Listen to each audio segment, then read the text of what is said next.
Beijing. A popular news anchor watched by hundreds of millions of Chinese poured scorn on the United States, using an obscenity to accuse it of sowing chaos. A prominent official blamed Washington directly for the anti-government protests upending Hong Kong.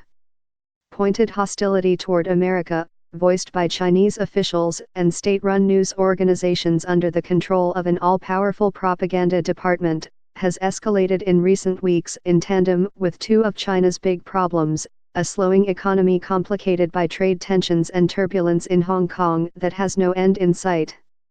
It is, after all, the work of the United States, Hua Chunying, spokeswoman for the Ministry of Foreign Affairs, said this week of the unrest in Hong Kong. Like other Chinese officials, she presented no evidence of American involvement in the demonstrations, which stem from worries over Beijing's encroaching influence in the semi-autonomous territory. This is hardly the first time China has responded to domestic problems with frontal assaults on outsiders. 30 years ago, Washington was accused of fomenting the pro-democracy upheavals on Tiananmen Square. But after decades of working together on economic, technological, and even military matters, China and the United States are going through a breakdown in relations that has turned increasingly adversarial. Now, a dramatic singling out of the United States as a bad actor is setting a new anti-American tone for a domestic audience that is worried about jobs and sees Hong Kong as an island of ungrateful citizens. This is deliberate on the part of the Chinese government, analysts said. Hong Kong is part of the bigger playbook to blame the United States for everything, said Ho Feng Hung, a professor of international relations at Johns Hopkins University. The Chinese government knows the Trump administration is not popular in the United States or in China, so it's an easy scapegoat. Meet the Trump taunting editor at China's Fox News, who is a key voice in the trade war. After trade talks with the United States broke down in May, China was relatively polite toward Washington as the two sides considered their next steps. When Hong Kong protesters began marching regularly in June, drawing crowds that organizers estimated at up to 2 million, the Chinese state news media made scant mention of it. But now the gloves are off, with American and Chinese negotiators making little progress at talks in Shanghai this week.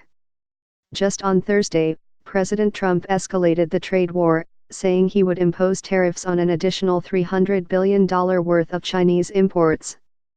Beijing also does not appear to see an end to its differences with Washington over the Chinese telecommunications giant Huawei, which was blacklisted by the Trump administration as a security threat. As the economic strains intensify, state news outlets are now depicting the demonstrations in Hong Kong as the work of Americans and other foreign forces. One of the most remarkable anti-American eruptions came last week when Kang Hui, one of China's most recognized television news anchors, attacked the United States on air as a hegemon that bullied and threatened others. They stir up more troubles and crave the whole world to be in chaos, acting like a shit-stirring stick, Mr. Kang said on the usually stolid 7 p.m. national news program on CCTV, China's state broadcaster. The expletive quickly became one of the most searched-for phrases on Chinese social media. In a follow-up video on a CCTV social media account, Mr. Kang boasted about how he had taunted the United States. "If a handful of Americans always stir up troubles, then we are sorry," he intoned. "No more do we talk about certain issues. We will also target you. We will bash you till your faces are covered with mud. We will bash you till you are left speechless." China began dialing up the anti-American comments after a meeting in Washington last month between Secretary of State Mike Pompeo and Jimmy Lai, the publisher of Apple Daily, a pro-democracy newspaper in Hong Kong. A statement from the Chinese Foreign Ministry accused senior United States officials of having ulterior motives. At the same time, prominent Chinese figures have become more public in their criticism of the Hong Kong protests, and more outlandish in their claims. One professor accused the United States of encouraging pregnant women to appear at hot spots during demonstrations, as a tactic to confuse the police. "They are obviously actors, not Hong Kong citizens," said Wang Yiwei, a professor in the School of International Studies at Renmin University in Beijing. In recent days, the barbed language has turned to the United States economy as well. Ms. Hua, the Foreign Ministry spokeswoman, said at a briefing on Wednesday that the Chinese economy was in a far stronger position because it grew 6.2% in the second quarter, compared with 2.1% growth for the United States. Which one is better, 6.2% or 2.1%? I believe you all have a clear judgment, she told a room full of Chinese and foreign reporters. While the United States figure is far short of Mr. Trump's 3% target, economic growth in China, which reported double-digit growth as recently as 2010, is at a 27-year low. CCTV is now regularly showing video of clashes between protesters and the police that suggest Hong Kong is in the throes of permanent rebellion. Chinese-backed news outlets in Hong Kong have published photographs of foreigners taken at or near the protests, including journalists, and accused them of being American government agents. Such outbursts almost certainly have the blessing of China's top leadership, analysts said. One of President Xi Jinping's closest confidants, Wang Huning, is a propaganda specialist who harbors a dim view of the United States and multi-party democracy in general. Mr. Wang, the author of a book called America Against America about his visits to the United States in the 1980s, is one of the 7 members of the Politburo Standing Committee, the highest level of political power in China. His views are likely to permeate the propaganda apparatus as it formulates the anti-American campaign.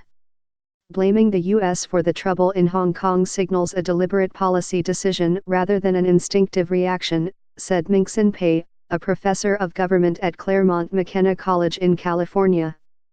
It is highly unlikely that the use of such shrill rhetoric has not received endorsement from the top leadership. Beyond the specific issues of Hong Kong and trade, Mr. Pei said, the Chinese government is trying to construct a mega-narrative that portrays the United States as the principal antagonist intent on not only thwarting China's rise with the trade war but also fomenting trouble within Chinese borders. Media experts said that while the government rhetoric was probably effective in influencing the attitudes of Chinese people toward the United States, its precise impact was impossible to measure. Since Hong Kong's last sustained protest movement in 2014, the experts said, Beijing has become more sophisticated at controlling information from outside sources. Domestic platforms are heavily censored, said Lui Rose Lukio, an assistant professor in the journalism department at Hong Kong Baptist University. Only posts and comments in line with official ideology and rhetoric are allowed to exist. The propaganda machine has a powerful insulating effect on Chinese readers and viewers, said Lukman Sui, an assistant professor in the School of Journalism at the Chinese University of Hong Kong. Even when some Chinese people come across messaging that is contrary to the propaganda, they are inoculated enough to resist these messages, Mr. Sui said.